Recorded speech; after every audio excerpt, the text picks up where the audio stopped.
E aí, galera, tudo bem? Então, a gente vai continuar o nosso conteúdo, né?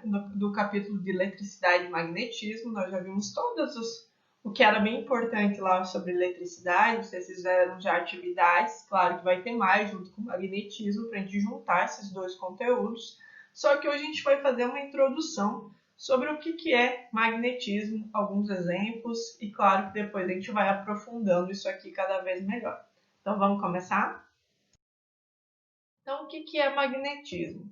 O magnetismo ele é uma propriedade, uma característica que alguns materiais têm que pode ser percebida quando ele sofre uma atração, né, atração de ímãs por certos materiais. Então a gente considera que alguma coisa esteja magnetizada quando ela consegue atrair determinados materiais. E esses materiais geralmente são alguns metais, nem todos, porque alguns metais têm umas propriedades que não facilitam essa atração, principalmente os metais que são mais molinhos, ou as ligas metálicas, né, que são aquelas junções de vários metais para poder formar aí uma liga com uma característica própria. Então, nós temos aqui o ferro, o cobalto, o níquel, que geralmente é utilizado para fazer moedas, eles são considerados materiais ferromagnéticos. O que isso quer dizer? Que eles são fortemente atraídos por ímã. Então, eles conseguem sofrer esse magnetismo. Então, são metais que são bem importantes para quando a gente estuda magnetismo. O magnetismo ele pode ser dividido em magnetismo natural e magnetismo artificial.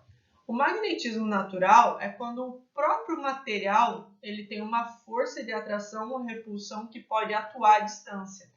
Isso é que a gente chama de magnetismo, quando eu consigo atrair ou repelir algum material sem precisar encostar nele. Ele já faz isso à distância. E nós temos materiais que têm o próprio magnetismo, que não foram criados para isso, né? Então, nós temos ali esses materiais que a gente acabou de ver ali, ferro, cobalto e níquel, são materiais que sofrem uma alta atração ou repulsão, dependendo da forma como isso está utilizado. Se a gente estiver tratando de um ímã, ele consegue atrair esses três materiais que nós acabamos de falar de uma forma muito fácil, porque a atração é muito grande entre eles. No magnetismo artificial, são materiais que vão adquirir essa capacidade de atração.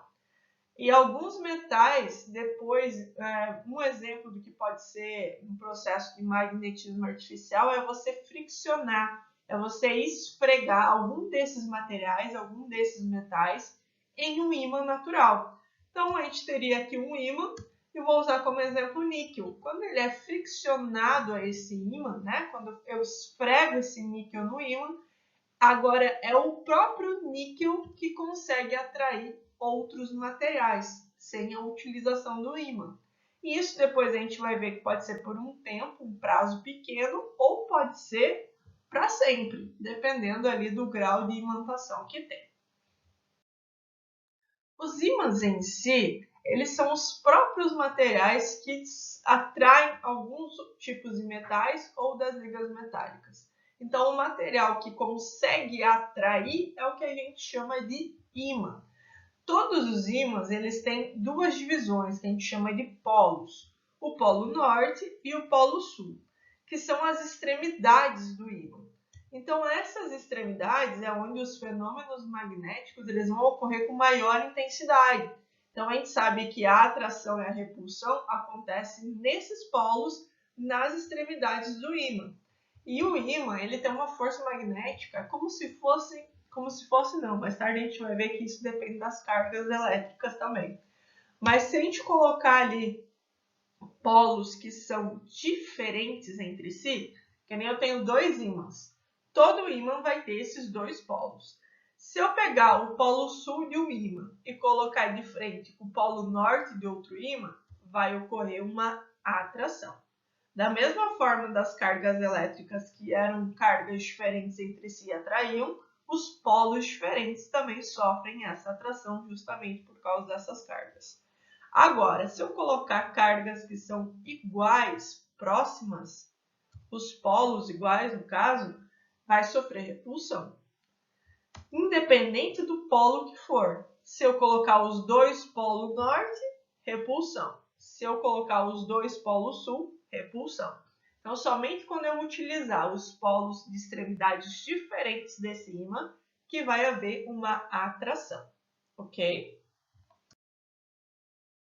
Essa aula é bem rapidinha, a gente já está finalizando com as divisões do ímã. É só uma introdução mesmo para a gente começar a trabalhar com esse conteúdo.